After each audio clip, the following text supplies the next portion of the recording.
આજે રાપર તાલુકા પંચાયત કચેરી મધ્યે તાલુકા પંચાયતના અધ્યક્ષ આદરણીય બેન શ્રી કેશરબેન બગડાના અધ્યક્ષસ્થાને રૂટીન સામાન્ય સભા યોજવામાં આવી હતી, જેમાં અલગ અલગ વિષયોની ચર્ચા કરવામાં આવી અને ખાસ કરીને રાપર તાલુકા પંચાયત કચેરી મધ્યે કેમ્પસની અંદર આપણા દેશના બંધારણના ઘડવૈયા અને ભારત રત્ન ડૉક્ટર ભીમરાવ બાબા સાહેબ આંબેડકરની પૂર્ણકરની પ્રતિમા ત્યાં મૂકવામાં આવે, સ્થાપિત કરવામાં આવે એ માટેનું પણ ઠરાવ કરવામાં આવ્યો છે અને બાકી જે પણ વિષયો છે એની ચર્ચા કરવામાં આવી અને આ ઠરાવને શ્રવણ રીતે પસાર કરવામાં આવે. આજરોજ તાલુકા પંચાયત કચેરીના મિટિંગ હોલમાં તાલુકા પંચાયતના પ્રમુખ શ્રી કેશરબેન બગડાના અધ્યક્ષસ્થાને તાલુકા પંચાયતની સામાન્ય સભાનું રૂટીન રીતે આયોજન કરવામાં આવ્યું હતું, જેમાં તાલુકાના વિવિધ પ્રશ્નો જેમ કે વરસાદ પછીથી રસ્તાને લગતા પ્રશ્નો છે એની ચર્ચા કરવામાં આવી,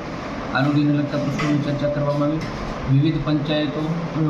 જેમ કે જૂથ ગ્રામ પંચાયત છે એની વિભાજનને લગતી ચર્ચા કરવામાં આવી અને વિવિધ જે મુદ્દા છે તાલુકાની એની ચર્ચા કરવામાં આવી. નવરાત્રિનો તહેવાર શરૂ થઈ રહ્યો છે, તો હું સમગ્ર તાલુકાની પ્રજાજનોને નવરાત્રિની ખૂબ ખૂબ શુભકામનાઓ પાઠવું છું. માં નવદુર્ગા સમગ્ર તાલુકાની અંદર દરેક પ્રજાજનોને સુખ, શાંતિ અને સમૃદ્ધિ આપે. અને કારોબારી સમિતિની બેઠકમાં આજરોજ વિવિધ ગ્રામ્ય વિકાસના કામો બાબત, મનરેગા યોજનાના કામો બાબત, પ્રધાનમંત્રી આવાસ યોજનાની અંદર જરૂરિયાતમંદને આવાસ મળે એના બાબત ચર્ચા થઈ હતી. વિશેષમાં ઘણી બધી ગ્રામ પંચાયતો, જૂથ ગ્રામ પંચાયતો છે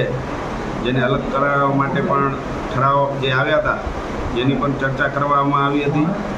અને ન્યાય સમિતિના ચેરમેન કિશોરભાઈ દ્વારા જે તાલુકા પંચાયત કચેરી મધ્યે બાબા સાહેબ આંબેડકરનું પૂતળું મૂકવા માટેની જે દરખાસ્ત કરેલી હતી એને પણ આજે અહીંયા સૌ સદસ્યશ્રીઓએ ટેકો આપેલો છે. અને અમારા તાલુકા પંચાયતના પ્રમુખ બેન કેશરબેન બગડાના અધ્યક્ષસ્થાને તાલુકા પંચાયતની અંદર વિવિધ વિભાગોની અંદર વ્યવસ્થિત રીતે પારદર્શી વહીવટ દ્વારા